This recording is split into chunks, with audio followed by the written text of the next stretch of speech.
हाँ जी ओलंपिक क्या तारों के साथ खेल रहे हो आज? इधर आओ यार, मैं आपको ये मल्टी फंक्शन प्लस की चीज़ें दिखाता हूँ, ठीक है। इसमें ये ब्लेड है, कोई भी तार आराम से जो है आपने छीलना है।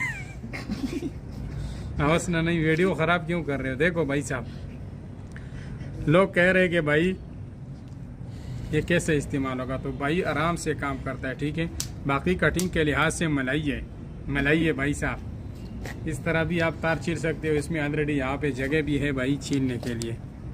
और ये वाली जगह जो है इसमें तार काटने वाली है, देख तेरी खैर, ये देख, इसमें आप कोई भी चीज़ काट सकते हैं भाई साहब। अच्छा ये मिलेगा किधर से यार? यार जज साहब, आपको सिर्फ halimshop.com पे मिलेगा। 2000 रुपये का प्लस है यार, मैं आप लोगों को सिर्फ 1000 रुपये में दूंगा और 350 डिलीवरी है। तो भाई साहब जल्दी ऑर्डर कर ले, 10-15 पीस रहते हैं भाई, बहुत बेहतरीन काम करता है। ये देख यार, ये चीज़ बताना भूल गया हूँ यार, इसमें यहाँ पे छीलने के लिए चोरी भी है यार, ये देख तेरी खैर। ये यार चाबी भी है 10 और 8 नंबर की यार, और भी चीज़ें हैं यार, ये तिमल भी है यार, ये तो बता नहीं भूल गया।